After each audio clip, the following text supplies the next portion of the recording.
Le chef de l'État attend beaucoup de la diaspora congolaise qui puisse drainer le flux financier pour les ramener au Congo. Ces voyages que le président effectue, il faut savoir que ce sont des voyages stratégiques et diplomatiques pour remettre la RDC dans les concerts des nations. Bien sûr, il y a une rencontre bilatérale qui est prévue entre le président Macron et le président Antoine Tshilombo Tshisekedi. Est-ce que le président Félix Tshisekedi va encore demander, comme il avait fait la demande en Belgique, la levée des sanctions?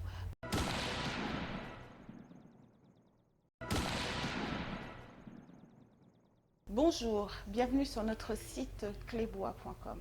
Aujourd'hui sur mon plateau, je reçois donc le représentant personnel du chef de l'État suite à la visite de notre président qui aura lieu très bientôt. J'ai demandé au représentant personnel du chef de l'État d'être là pour pouvoir nous éclairer, pour pouvoir nous en dire un peu plus sur la visite du chef de l'État. Tout d'abord, je tiens à le remercier pour avoir accepté notre invitation. Bonsoir, monsieur Yannick Lutandila Perens. Bonsoir, madame Pichou. Comment allez-vous? Je vais très bien, merci. Comme je le disais à l'introduction, vous êtes arrivé avant le chef de l'État pour sa visite qui aura lieu ce week-end. Donc, on voulait en savoir plus. Donc, le président Félix Tshisekedi à Paris, comment cette visite doit se dérouler et par qui il a été invité? Le chef de l'État congolais, son Excellence M. Félix Antoine Tshilombo Tshisekedi, est convié par son homologue Emmanuel Macron au Forum sur la paix qui se tiendra du 12 au 13 novembre à Paris. Et il profite aussi de l'occasion pour rencontrer la diaspora congolaise et puis les chefs des entreprises françaises à travers le MEDEF. Donc, il y a une visite officielle là. C'est une visite multi-bilatérale, parce qu'il y aura d'autres chefs d'État qui sont conviés à ce forum. D'accord, donc la visite, comme vous avez entendu monsieur Lutandila dire, c'est du 10 au 13, c'est bien ça? Du 12 au 13, et le chef de l'État arrive le 10, et le 11, il est consacré à la diaspora. Il tenait à rencontrer la diaspora congolaise pour échanger un peu et connaître le besoin de la diaspora et puis expliquer sa vision à la diaspora congolaise. D'accord.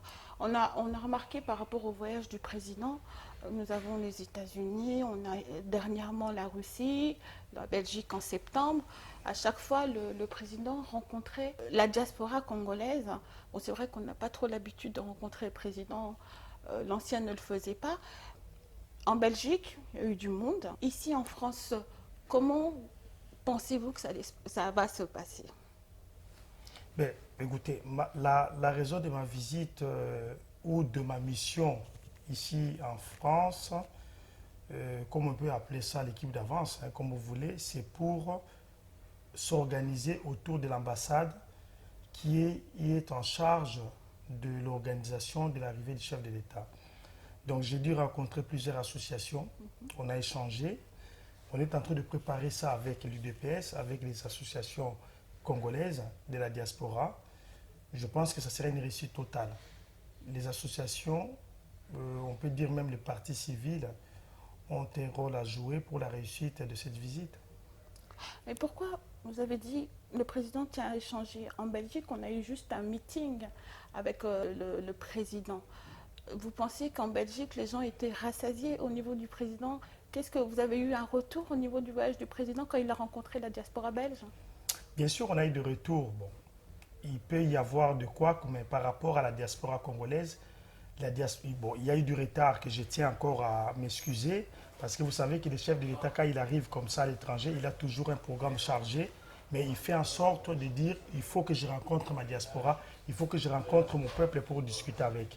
Donc en Belgique, c'est sûr qu'il y a eu du retard, mais le chef de l'État avait tenu quand même à faire ses discours. Il n'y a pas eu des échanges, pour faute de temps, mais les discours, c'est des discours qu'il a fait en Belgique. Je vous signale que ce n'était pas un discours qui a été écrit à l'avance. Donc ça répondait aux attentes de nos compatriotes de Belgique. Et d'ailleurs, c'est pour ça que vous avez vu que tout le monde était parti satisfait.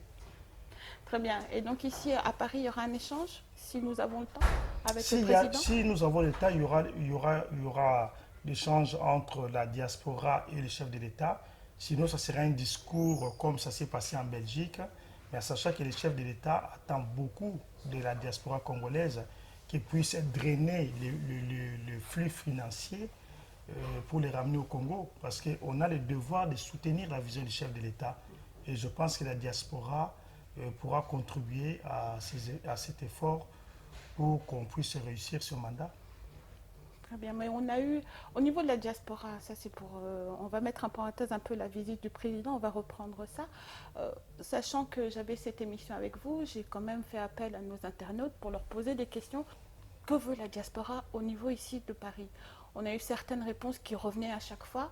Le président nous a promis le prix du passeport, les douanes et par rapport à le GoPass. Donc on n'a toujours pas de réponse. C'est vrai que par rapport au visa, vous nous avez facilité l'obtention du visa directement à l'aéroport.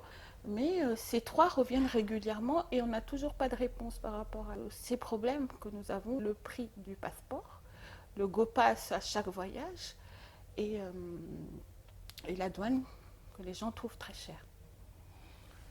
Mais vous savez, nous, on a hérité d'une situation un peu difficile, pour ne pas dire catastrophique. On ne peut pas non plus arriver, vous savez, quand vous êtes dans l'opposition, vous avez une autre vision de la réalité des choses. Donc on est arrivé, on a trouvé un pays qui était presque à l'abandon, il fallait tout reconstruire. On ne peut pas non plus arriver et supprimer les taxes, même le GoPass par exemple. Je cite que le GoPass. C'est vrai que le président avait envie de revoir cette taxe, mais vu la nécessité, parce qu'au Congo, on n'a pas un aéroport de renommée. Donc on doit mettre le paquet pour reconstruire cet aéroport. Je pense que si ces taxes, le président veut le revoir, il va les revoir dans le temps. Parce que c'est nécessaire, ces taxes, pour nous permettre d'avoir un aéroport digne de la RDC. Et puis concernant les passeports, des choses vont se faire.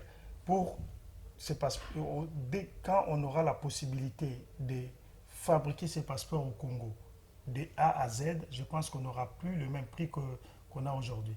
Donc il faudra de la patience. Je demande à nos compatriotes de laisser le temps au président de la République pour qu'il puisse lui-même s'imprégner des choses au niveau de taxes, qu'il s'agisse même du passeport. On sait que c'est le passeport le plus cher, parmi les passeports les plus chers au monde, mais on arrivera à baisser les prix. Au niveau des douanes aussi, la douane ne coûte pas trop cher au Congo. Ce sont des taxes que les individus rajoutent qui font en sorte que Le la prix douane, soit les prix élevé. soient exorbitants. Mais on arrive petit à petit. Les ministres sont en place. Ils ont la vision du chef de l'État. Ils ont le carnet des routes défini par le chef de l'État et le Premier ministre, M. Ilunga. Je pense que les choses iront dans le bon sens. D'accord. Est-ce que vous pensez avoir réussi quand même à convaincre cette diaspora congolaise ici à Paris? Vous qui rencontrez des associations, vous qui avez rencontré pas mal dernièrement, je vous ai vu en photo, en réunion, avec un combattant, M. Martin Sadi. Vous avez réussi à convaincre cette partie de la diaspora qui est un peu déçue de ce qui se passe au niveau du Congo, de la politique congolaise? Mais bien sûr, le chef de l'État m'a dépêché ici pour que je puisse prendre langue avec la communauté congolaise, y compris nos amis qu'on a appelés les combattants congolais. Bon, sachant qu'il n'y a plus de combat, hein. On ne peut pas combattre un compatriote, un fils du pays qui est issu des élections démocratiques.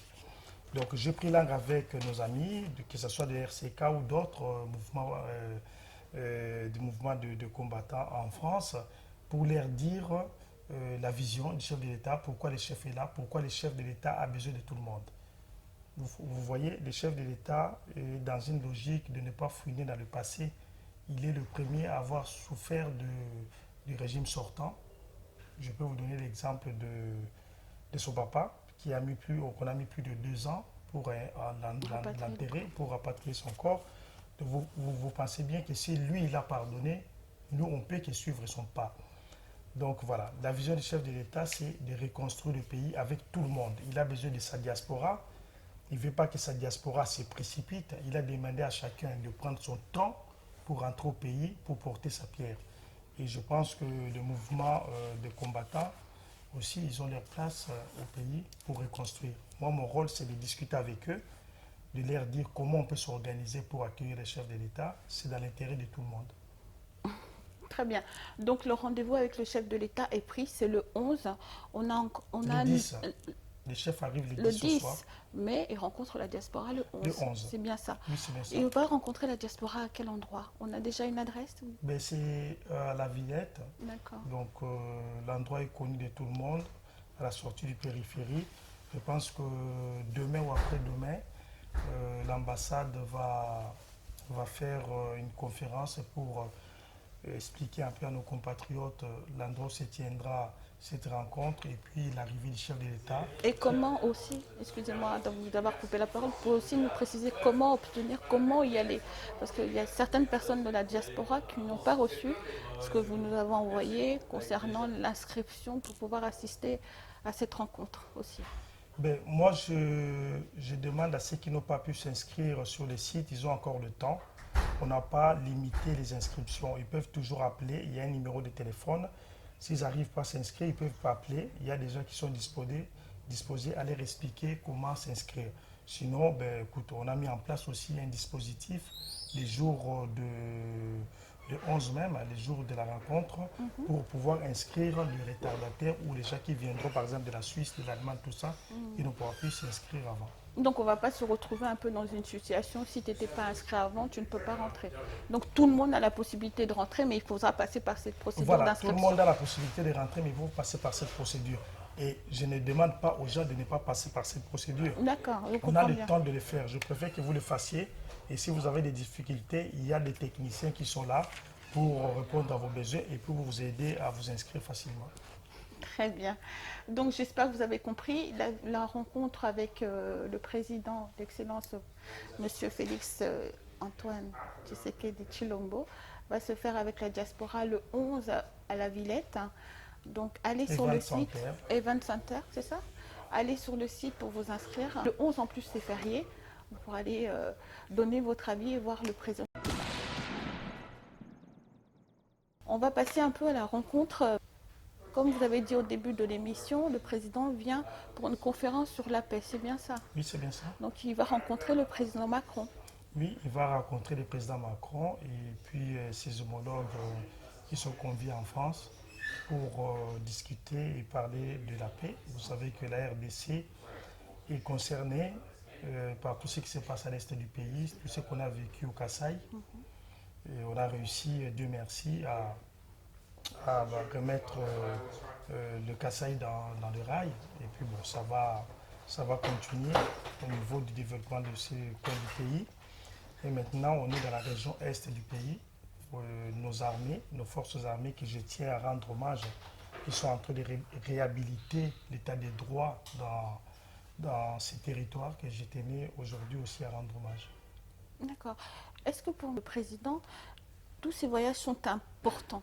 Parce qu'il fait pas mal de voyages, il rencontre pas mal de ses homologues présidents. Est-ce que pour lui, c'est une façon de redorer un peu l'image de la RDC? Qu'est-ce que lui rapportent tous ces voyages? Ces voyages que le président effectue, il faut savoir que ce sont des voyages stratégiques et diplomatiques pour remettre la RDC dans les concerts des nations. Vous savez que notre pays avait perdu un peu de son poids au niveau du Conseil des Nations. Il était important que le président se déplace pour dire aux investisseurs que vous pouvez revenir au Congo. J'ai réussi à assainir le climat des affaires. Donc c'est hyper important que le président se déplace. Il ne se déplace pas par plaisir. Vous savez que même nous-mêmes, les déplacements qu'on fait, les avions, ce n'est pas rigolo. On se déplace pour la bonne cause parce qu'on doit servir notre peuple.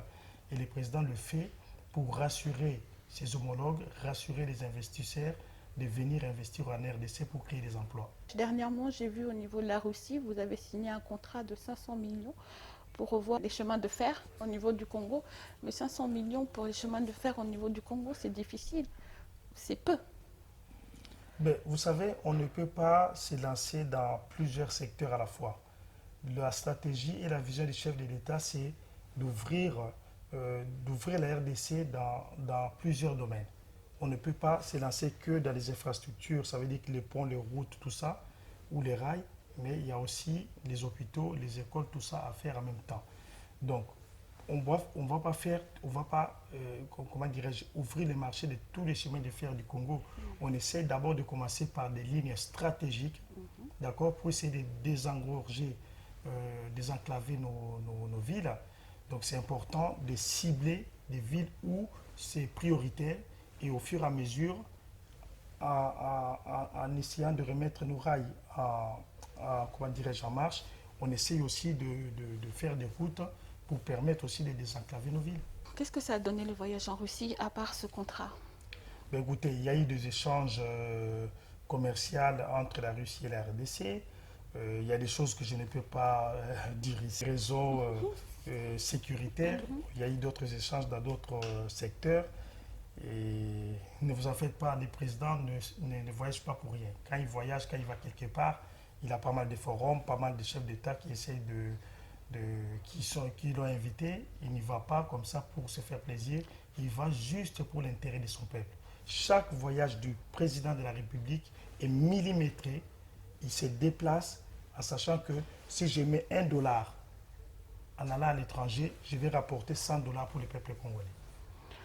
Les investisseurs ont encore peur d'investir au Congo. Non, les investisseurs avaient peur d'investir au Congo.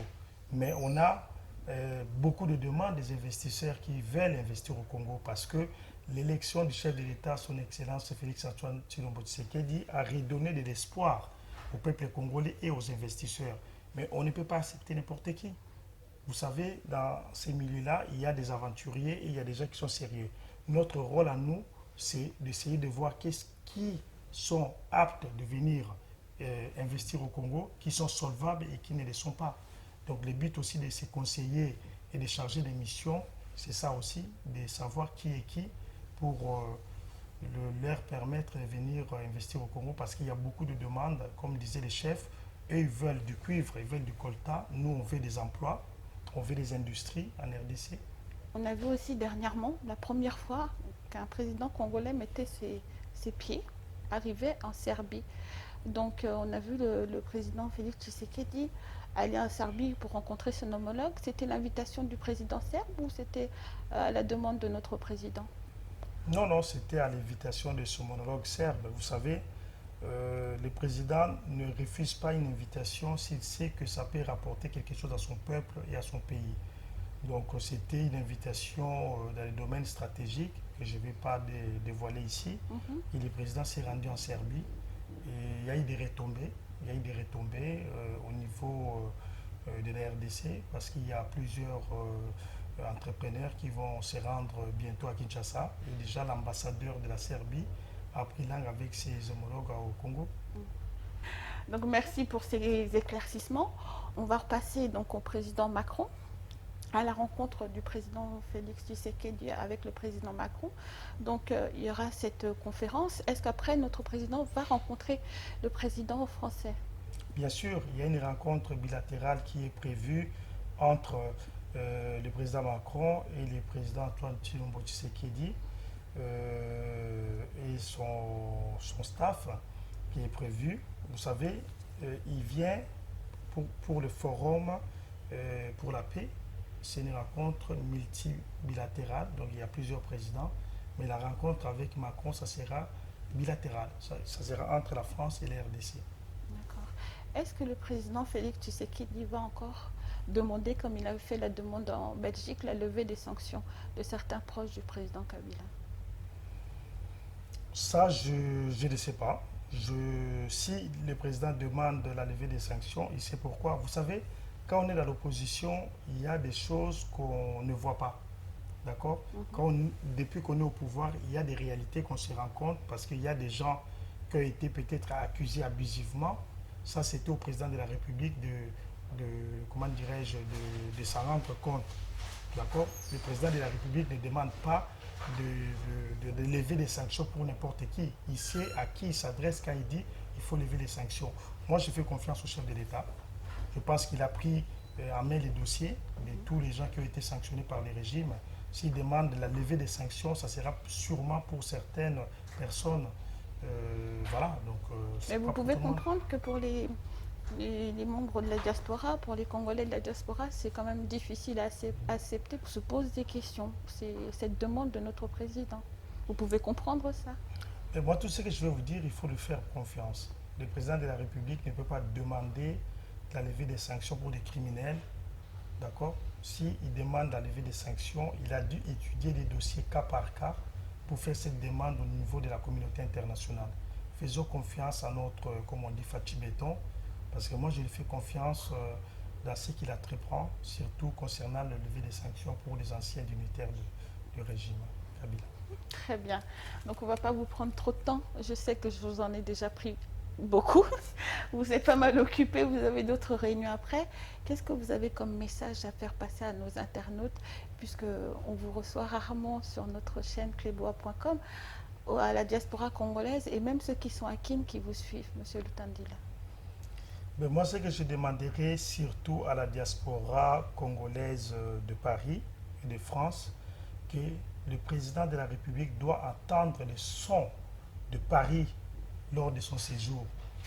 D'accord? Parce que comme on dit, Paris, c'est le centre. Hein? Paris, comment dirais-je, quand quelqu'un est à l'étranger, quand tu es à Kinshasa, on te dit tu es parisien. On ne te dit jamais tu viens des États-Unis, tu viens du Canada ou tu viens de la Belgique, on dit que tu es parisien. Je veux que ces sons-là de Paris, et le chef de l'État doit l'attendre lors de son séjour ici. Donc je demande à tous les Congolais de la diaspora, que ce soit en Belgique, en Allemagne, en Suisse ou à l'intérieur de la France, hein, Paris, à part Paris, Lyon, Toulouse, Bordeaux, Grenoble, tout ça, de venir nombreux parce que le président veut expliquer sa vision. Il a envie de changer avec son peuple, hein, sa diaspora qui est ici. À peu près en France, il y a à peu près 300 000 Congolais qui sont issus de la diaspora. Donc c'est beaucoup. Et le président est là. Il va essayer de vous écouter. Hein. Il ne faut pas hésiter de vous mettre en contact avec vos associations qui sont en train de mettre en place des mémos pour les présenter au chef de l'État. D'accord, c'est comme ça que ça va se passer. Alors. Bien sûr, bien sûr. Et le chef de l'État va essayer de répondre aux préoccupations de ses compatriotes. Et il écoute vraiment les préoccupations? Bien Parce sûr. que la plupart du temps, on se dit, c'est pas simplement par rapport au chef de l'État, M. Félix Tshisekedi, mais on se dit, est-ce que nos dirigeants nous écoutent? Le président, il est ouvert, il écoute. Mais le fait qu'il m'a envoyé ici, c'est pour que je puisse m'imprégner de la situation avant son arrivée en France. Donc, vous savez que c'est un président qui est toujours à l'écoute de son peuple. Très bien. On arrive à la fin, donc c'était juste le message que vous voulez faire passer? Oui, mon message, c'est que j'appelle nos compatriotes à rehausser de leur présence au 11 novembre pour échanger ou écouter le chef de l'État. Vous savez, je dirais que c'est un devoir patriotique. Hein. Et puis, on n'a pas d'excuses parce que le 11, c'est un jour férié ici en France. Donc, j'appelle tous nos compatriotes sans distinction de venir. Le président, c'est un président de tous les Congolais. Et je vous demande d'être là nombreux pour essayer de changer ou de l'écouter. Et puis, avoir comment dirais-je, prendre langue avec sa vision. Et qu'est-ce qu'il veut du Congo? Et qu'est-ce que vous attendez de lui? Je pense qu'il est apte à répondre à toutes ces questions. Très bien. Merci beaucoup, Monsieur Lutandila Pirens, Yannick, d'avoir répondu donc à nos questions. Merci d'avoir pris quelques temps pour nous, vous en tant que représentant personnel du chef de l'État. Moi, donc, je remercie tous les internautes qui nous suivent sur notre site clébois.com. J'espère que vous avez pu avoir toutes les informations concernant la visite du chef de l'État qui aura lieu donc ce week-end pendant quelques jours. Donc n'hésitez pas, si vous avez des questions à poser, vous m'appelez, mon numéro est là comme d'habitude. Et moi, j'irai chercher les informations auprès de l'excellence M. Lutandila pour vous en dire plus. Donc merci beaucoup et je vous souhaite une agréable journée ou agréable soirée. À très bientôt sur notre site clébois.com. Au revoir. Merci à vous.